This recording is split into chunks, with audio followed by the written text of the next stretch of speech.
Hello, welcome to BumpTalk episode number 2, brought to you by the Pregnancy Suite. I am your host, Karen, your sister in all things pregnancy.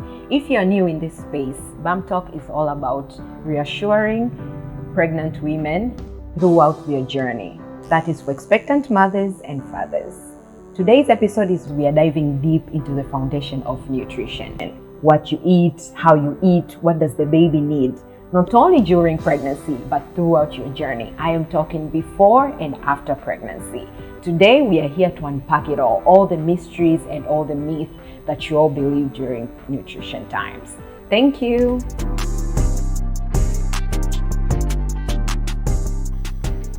Today's episode, we are here with our guest, a nutritionist who has been an expert for more than 7 years. Yes, you heard me. 7 years. Welcome to the show. Thank you. Kindly introduce yourself to the audience. Hi, my name is Navnit Birdi and I'm a clinical nutritionist and a lifestyle consultant. Thank you for having me on the show today. Thank you so much for coming. We are so excited to hear what you have to tell us because we've been asking so many questions and we didn't have the right answers. And I'm pretty sure that you are here to give us the direction in which we can go.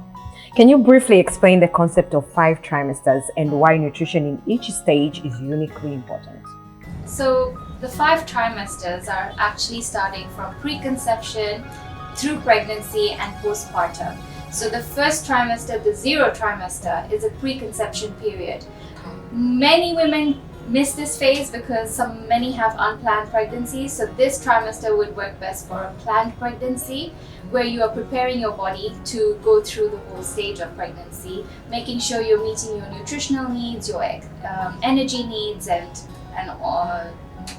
so on. Okay, it's okay. For mothers who do not know the importance of starting nutrition early before pregnancy, what do you have to tell them regarding that? The 0 trimester actually sets the base of the whole pregnancy. Absolutely. It starts with your actual weight. You want to achieve a healthy weight in order to actually give a sustainable environment for the fetus to grow. Right. You want to have optimal nutrition so that you have enough stores that the fetus can also depend on, because through pregnancy and even with lactation, the fetus will depend on you for your maternal stores, plus also you will need it from your diet, plus activity throughout pregnancy. For many women who are active before pregnancy can benefit from doing exercise while they're pregnant, but when you when you're not active before pregnancy, then it's difficult to start an exercise while you're pregnant, because then that will be high risk. Absolutely. Plus also the energy needs and demands become at least by 500 calories more per day during pregnancy, and plus 700 calories extra with the breastfeeding. So in order to meet those needs, you need to make sure that you're eating right, you're getting all the nutrients, you're getting the energy, you're getting the calories, kind of just setting the base for throughout the other trimesters. Okay, understanding my community very well, Tanzania, I don't think we really pay attention on the calories. Exactly. Many people intake things randomly. Yes. It doesn't matter what you're taking in. What do you have to say about that for women who do that during their pregnancy? So there's no specific diet for pregnancy or postpartum, right? Okay. And there's no specific one food that's going to help every woman.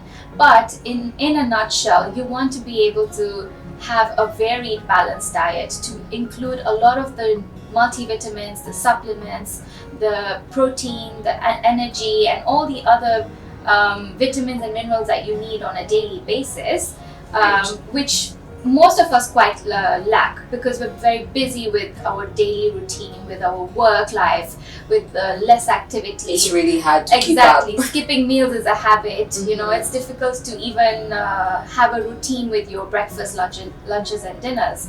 Because when you're pregnant, you even wake up like in midday. Exactly. How can you start your diet then? Your energy levels anyway change throughout each trimester. Right. Every week is different. Forget every 3 months. Every week, every day is different for a pregnant woman. So in order to sustain that energy level, you need to also have the habit of eating more frequently, because then this also helps with maintaining and also looking after the symptoms that women can experience during pregnancy. Wonderful. Thank you so much for clarifying that. I hope you are listening, pregnant women, because this is a very crucial topic we are talking about. Because so many women are complaining, why am I gaining so much weight during pregnancy? But then if you follow up on your nutrition diet, it's going to get better as you go. So question number 2, how can a woman prepare her body nutritionally before conception? Okay, but before we continue that, I wanted to, I didn't mention all the 5 trimesters. Should I mention that? Yeah, definitely. Yeah? You can. Okay. No problem. So after the 0 trimester comes the first trimester, which is the first 3 months of pregnancy. This is the most crucial time, the most high risk time during pregnancy. But it doesn't mean that we are vulnerable in a way that we can't, move our bodies in certain ways. It's just that this is the high risk of also losing the fetus at this time. Right. So that's where nutrition is really important, to make sure that you're getting the optimum intake. This is where the doctors will then recommend supplements, or make sure that you're able to get your right optimum nutrition during this period.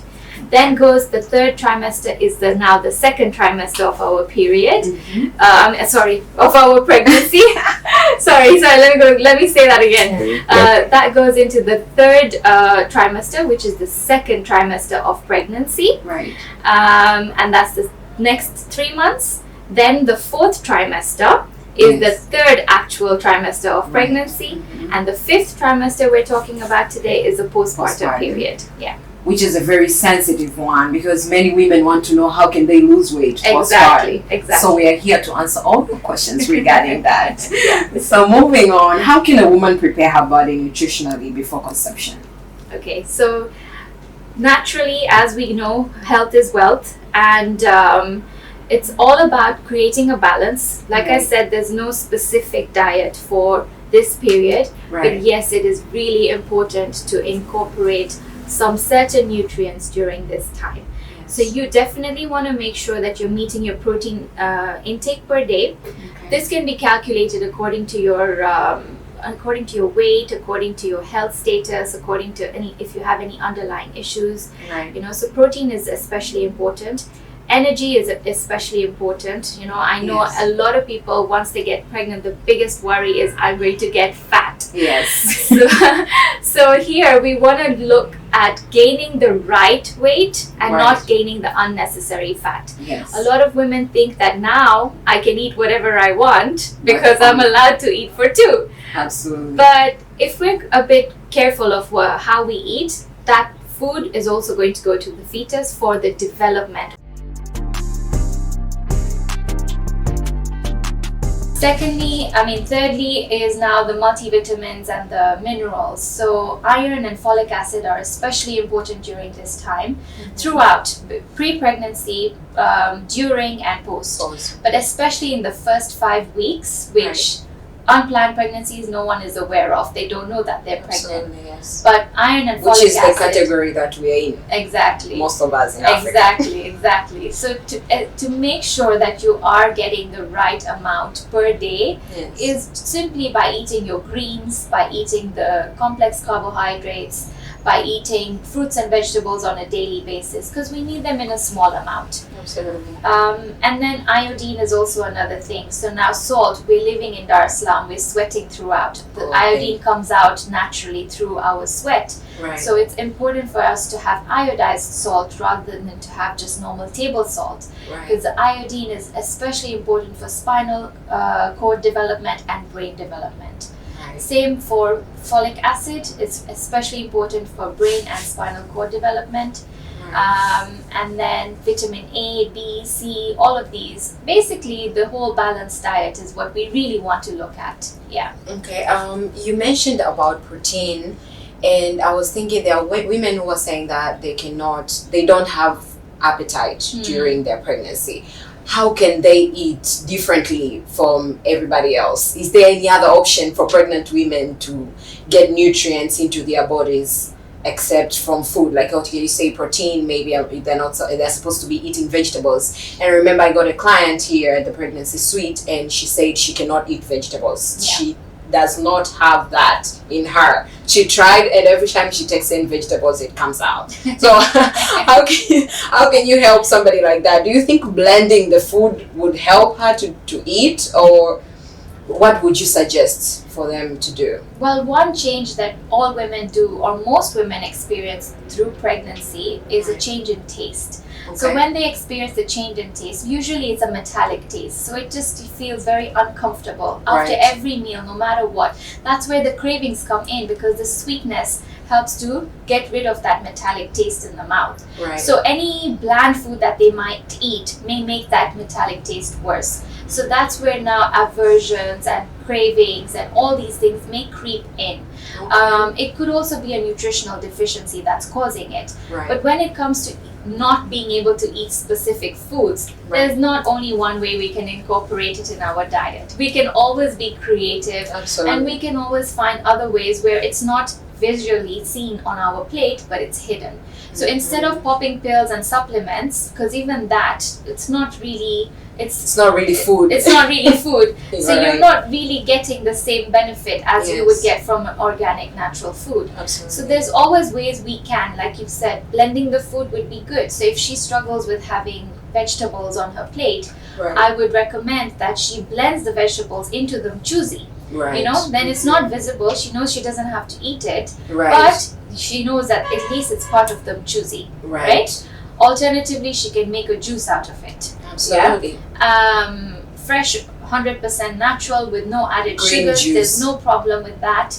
If that doesn't sound very tempting, there's other ways that we can even add flavor with natural herbs and spices that Right. she'll be able to tolerate to make it look interesting and appetizing for her. Wow. Thank you very much for going deep into that, because many women are really complaining when it comes to that part. As you know, nausea is very common for pregnant women, so it's very important for them to get options. Exactly. Because they can choose not to eat. No. It's not an option anymore. No. Because it's not only you. There's a whole human being growing inside of Yeah. you. You cannot be selfish. You have to be as selfless as possible. You know, even in that way, timing of meals really matters. A lot of women, they feel like in the morning they're okay and they wake up and they feel like they can eat a lot more, and towards the evening is when they feel like their appetite naturally reduces. Right. So I would say even look at the timing throughout the day. Try to see when is your appetite at its peak and make sure you Right. eat the You meal use at it that effectively. time. Yeah. Exactly. Rather than trying to just, have a routine, sometimes that doesn't work. I had a client who would not, she could not eat dinner. Right. And she would have to force herself to eat dinner.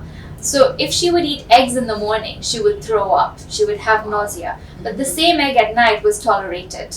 Wow. Exactly. So you see how the hormones shift. You just throughout have to the day. understand your body more. Exactly. So she wasn't able to eat the egg in the morning, but she actually was able managed to to eat eat it in and the keep evening. it down Wow. in the evenings. So Okay. timing also matters. Yes. And also understanding yourself. Understanding as well. yourself. What times do you feel better? What times do you feel moody and don't want to Exactly. do anything at all? So you listen to yourself and listen to your body.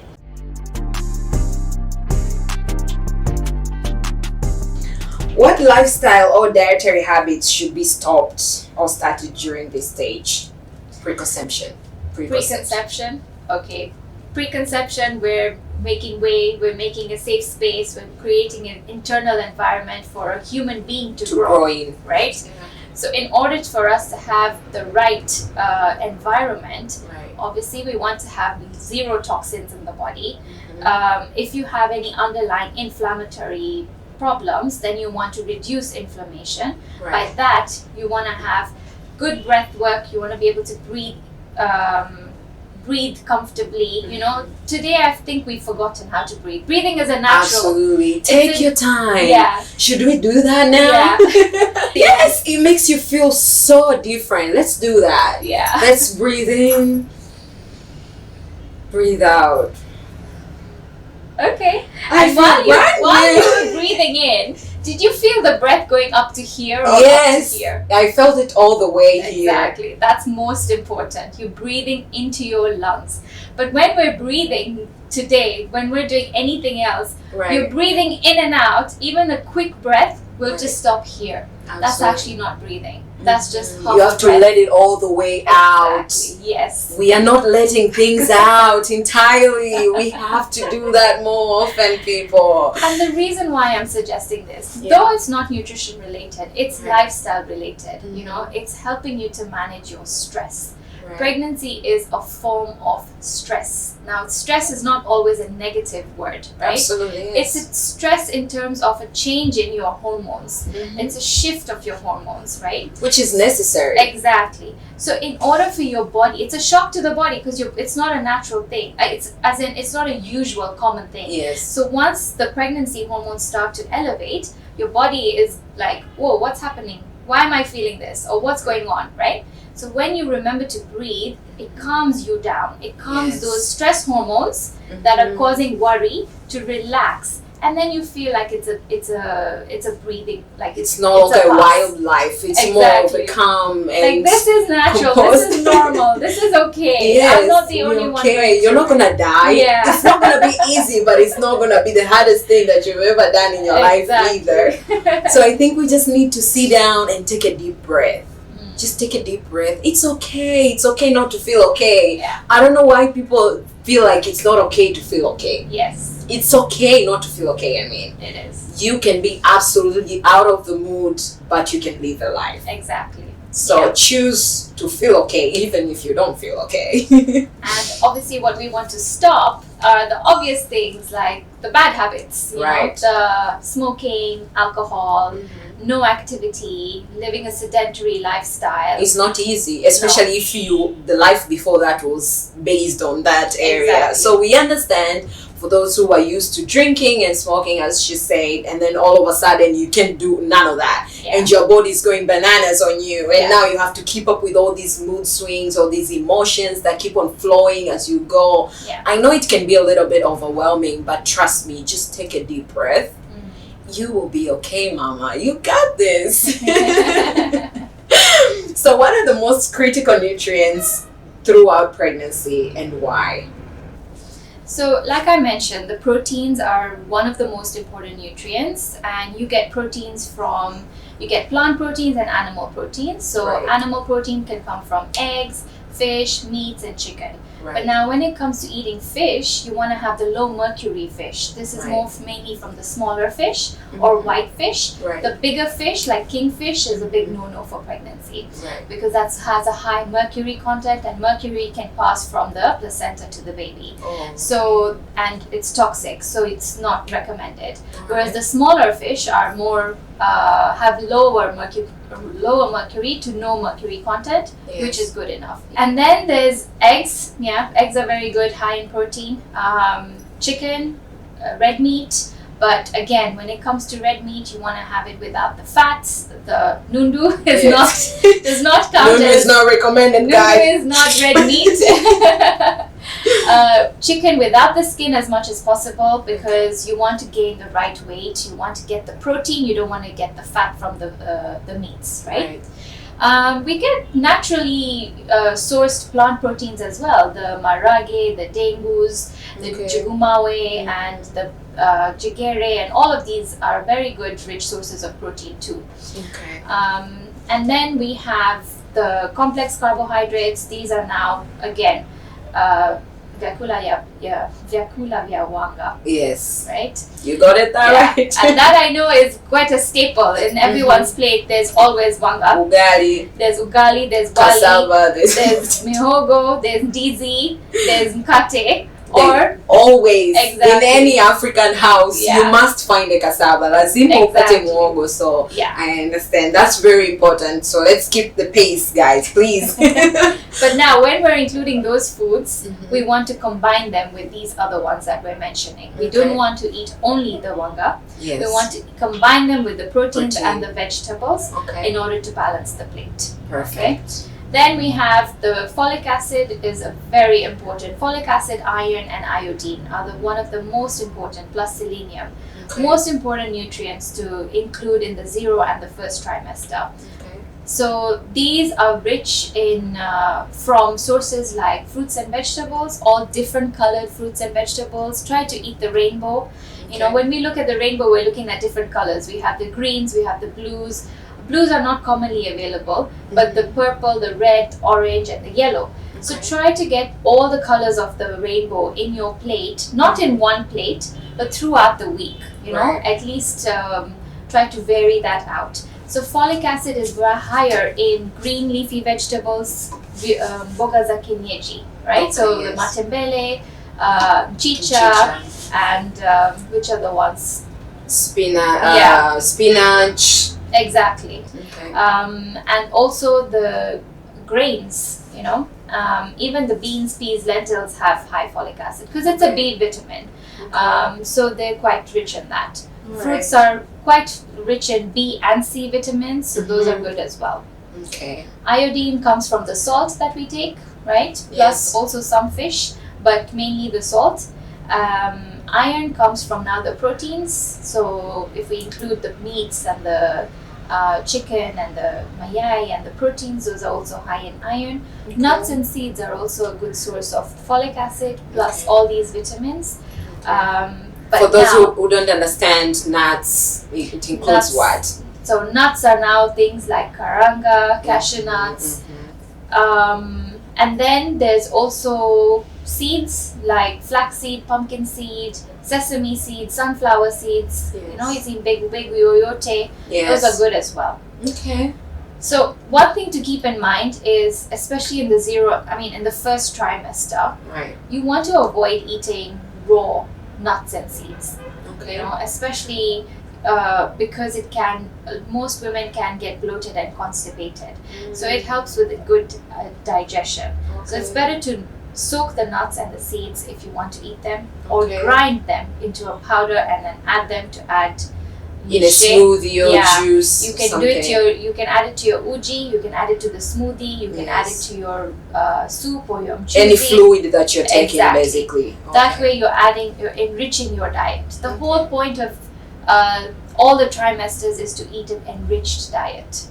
Okay. Yeah. And then we want to avoid unpasteurized milk and dairy. So it has to be. Tindi, you mean? Yeah. Okay. So tindi, cheese, and milk should be pasteurized. Appetite often increases in the second trimester. How can women balance eating enough without overeating? The most important question. Women will defend themselves. They'll be like, oh, because I'm eating for two, I don't know when to stop. If I'm craving this, I'll eat it. If I'm craving this, I'll eat it. Exactly. Well, you are definitely going to get...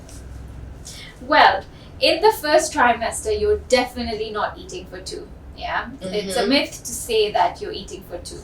Because the weight gain is not usually that much during the first trimester, and it's not expected to be that much. In the second trimester, that's when the fetus is now growing. In the first trimester, it grows up to 2.5 inches to 3 inches, which is literally almost that. That's tiny. Literally the size of a cherry, right? Wow. Or a peach. It can go up to a peach. Okay. But then as it grows, that's when it's getting bigger. So the theory is, or the recommendations and the guidelines suggest that when you're trying to gain the weight, you want to gain it in a healthier way by getting the right calories, the right nutrients, the right energy. As the nutrient demands increase, that's where appetite increases as well. So when appetite increases, try to strictly control that urge for having that mandazi, or to have that extra chipsy kuku, or that chipsy mayai zege. Those meals should be limited. Absolutely. Whereas the healthier alternatives should be increased. So this is where naturally as the demand increases, even the number of meals will increase per day. So in the first trimester, a pregnant woman is okay to have even up to 4 meals to 5 meals in a day. In the second trimester and the third trimester, it goes up to 5 to 6 meals in a day, which is okay. But you want to space them out so that you're not eating to be too much uncomfortably full, because then you'll just feel like a couch potato and you just want to sleep. Right? Yes, then it makes you feel uncomfortable and you feel like you're lacking your energy. Why do you want to do that, right? You want to be able to eat and still have the energy to do your daily chores. So with the increased appetite, try to incorporate more foods that are easy to digest, Right. right? Everybody is different, but try to have foods that are okay for you and not very heavy on the stomach. By this, I mean no junk food, no added sugars, no empty calories, no unnecessary,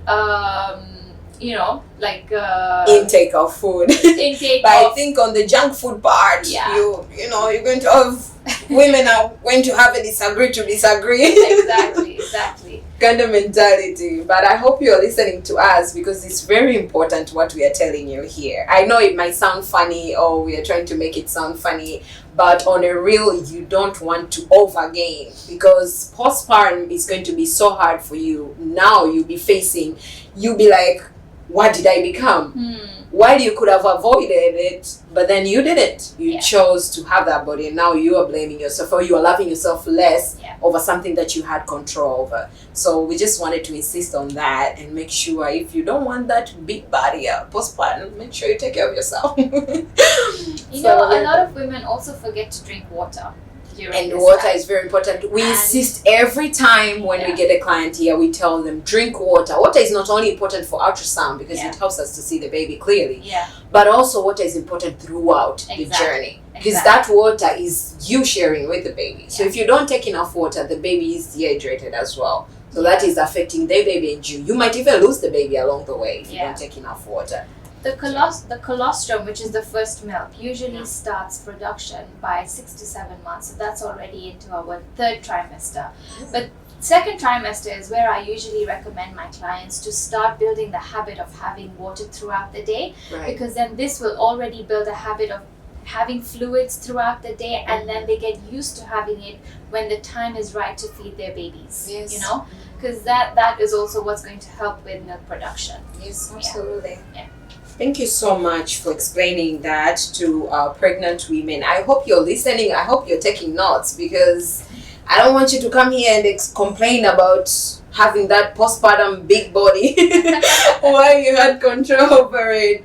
Joking. How can women manage common issues like constipation or heartburn through that? So to manage constipation, increase your fiber intake. By that I mean more fruits, vegetables, and easily to digest foods, because constipation just means maybe you're not hydrating well, or maybe you're not eating the right mix of the food. Maybe the ugali is more than the vegetables on the plate. So there we just kind of need to balance the portion. And then also, just to avoid overeating at one time, try to have more small frequent meals. This will also help with the heartburn, because when you eat too much in one go, it may put digestion too much load. Is slow. As the fetus is growing, it's also pushing the organs upwards. So to create more space for the uterus to also expand. So when that happens, that's why even in the second trimester, most women will still experience the heartburn and the nausea. It's because the intestines are pushing the stomach up, which is then keeping the food up in the pipe. So then that's why it's important for you to have smaller frequent meals, so you're eating a little bit and you're digesting it well, and you're ready to move on rather than feeling that discomfort. Another thing is also, as much as we, when we're pregnant, we still want to look good, and we want to make sure we're wearing the best clothes, but be comfortable. Try to avoid wearing tight clothes, because tightness around the stomach can also make you feel uncomfortable. Absolutely. So you want to wear loose fitting clothes that will just make you feel easy, and you can just feel like you can breathe. Thank you so much you mentioned that, because I keep on telling our clients, please do not put on these very tight pants, because it makes you uncomfortable. The baby is protected, it's inside your stomach. 100%. You are the one who is suffering at the end of the time. So just do it for you, as your baby is inside all tucked up by you. So if you have a higher appetite and you feel like you're really excited to eat this meal, then chew your food slowly. Try to eat mindfully. As much as you're really excited to eat that meal, try not to rush into it, because when you rush into it, you swallow more air, and then that makes you feel uncomfortable and you feel gassy after. So just to avoid that feeling, chew your food properly and eat mindfully. Have more smaller frequent meals, and that will help. Thank you very much. That will definitely do. Should pregnant women be concerned about their weight gain in the third trimester?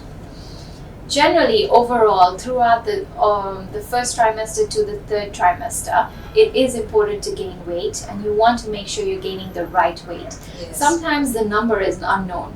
The doctor generally is the one to recommend this, but it all depends on your pre-pregnancy weight. Right. So if a woman is in a healthy BMI or in a healthy weight, Right. she should look at gaining between 11.5 to 16 kilos by the end of the third trimester. Right. So from conception up to the throughout the pregnancy. Right. A lot of women may not fall under this category. Some may be underweight, right? So if she is underweight, then she should gain between 12.5 to 18 kilos in order to have a healthy outcome, right? Because she's already underweight, so she needs to gain a lot more Yes. to have a healthy birth weight, Right. to deliver a healthy birth weight child. For someone who is overweight, they need to gain between 7 to 11 kilos, right? So you see how the number is changing. Yes, it's Yeah. changing. Absolutely. And depending on how you started your exactly. journey. So it all actually depends on your pre-conception weight. It's Okay. important to understand that. Okay. And if a woman is obese, then she doesn't have to gain much weight. She just needs to gain between 5 to 9 kilos by the end of the third trimester. Right. So it's important, and these numbers are not critical numbers, but this is the guidelines that are recommended for a healthy pregnancy. Right. That will reduce the risk factor to the mom and to the baby. Yeah. So reduce complications at birth, or reduce, a low birth weight child, and just overall bring a healthy outcome. Yeah. Okay. That's beautiful. Thank you so much for that. What are your thoughts on traditional foods or remedies that are often recommended in our culture for pregnancy and postpartum? I know you have stayed for quite a while in Tanzania. You must know a little bit, like Mtori, perhaps. Yeah, You know exactly. Mtori? Yeah, I grew up here. Basically, so you must know some local foods in here. So I'm from Moshi. Okay. I'm Chaga. Yeah. And in Chaga, we have foods that pregnant women intake most of the time. Maybe during pregnancy or after. Yeah. Postpartum, I'm talking. Every kind of traditional foods that other communities do take. But I mention those because they're the ones that I'm well aware of, and I've heard and seen people taking them. So what do you have to say about that? What are your thoughts on those kind of food? Do you think it's safe? Okay, yeah. Postpartum, it's okay, but during pregnancy, it's not recommended. Not okay. Okay. Because as much as vitamin A is crucial for all 3 trimesters, Right. there can be vitamin A toxicity, which is something that we really need to avoid because it anyway passes through to the fetus. Right. So things like the organ meats or blood, for that matter, high hemoglobin foods Yes. should not be eaten in excess, because then that can cause vitamin A toxicity to both the mother and the baby. Okay. So I would not recommend those during pregnancy, but after pregnancy, as in the postpartum period, it's totally okay because she's lost a lot of yes, she needs blood to during recover. the delivery, so it's a good replacement for you to get the iron and the vitamins back. Okay. Yeah. What about Mtori?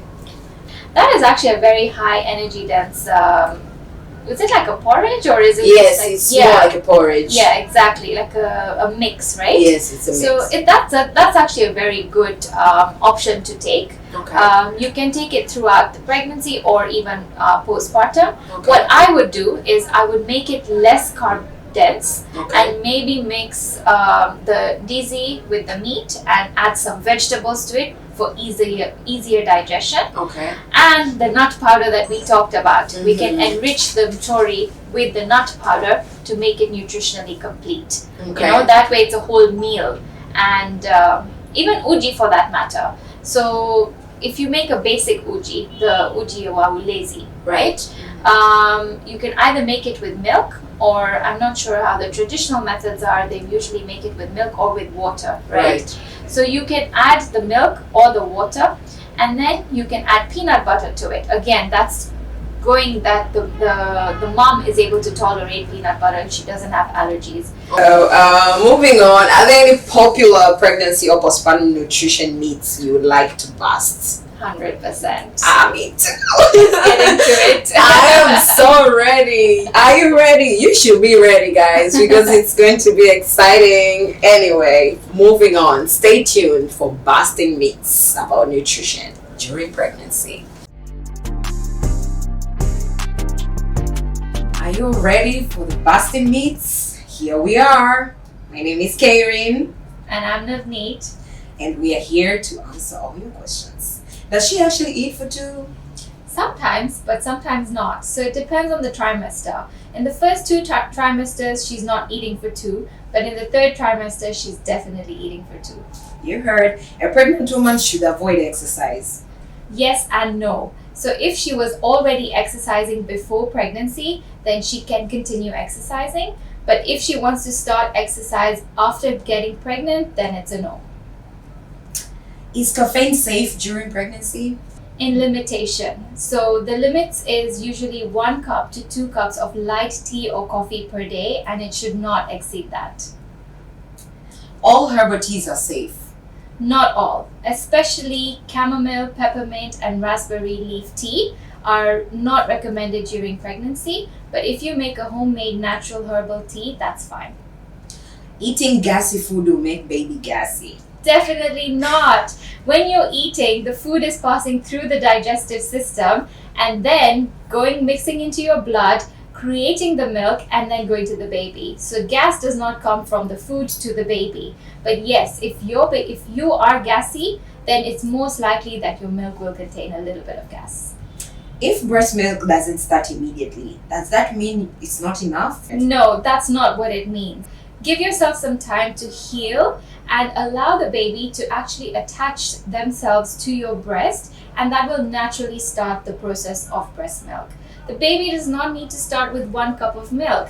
The fist is the size of their stomach. So even 2 drops of your breast milk will be just enough in the beginning. Babies should sleep throughout the night. Well, in the first 6 weeks to up to 6 months of life, it's not recommended that they should sleep through the night because, like I said, this is the size of their stomach. So that means that it's going to get full quickly, but also it'll get empty quickly. So try not to encourage sleep training before 6 months so that you know that the baby is getting enough nutrients and energy, calories, and their food throughout the day and night. Babies should be given water between feeds. When we are exclusively breastfeeding, especially the first 6 months of life, it's recommended to exclusively breastfeed. What this means is no water, no drinks, no food, no solids, or anything in between, because our breast milk is a complete nutrition for the baby. The first milk is usually more water-based, so your baby's naturally going to get enough water. Thank you very much. Thank you. Yay!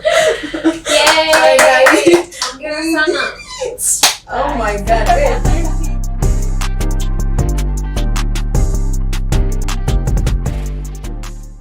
Thank you so much for listening to us since our very first episode to now that we have done our second episode. We believe that we have answered all the questions that have been busting you all this time. And for those women who are concerned about their looks right after giving birth, we have tried our level best to explain in details on what you should and shouldn't do to make sure that you have a healthy baby and a healthy pregnancy, but also have a healthy body right thereafter. If you have any questions or concern, feel free to reach out to us, the Pregnancy Suite Tanzania, through our social media platforms. On Instagram, we are using the Pregnancy Suite Tanzania. You can find us on YouTube, the Pregnancy Suite Tanzania. And for quick access, you can get to us via our phone number 0742630909. We are looking forward to hearing from each and every one of you. Thank you so much, and let's stay tuned for episode number 3.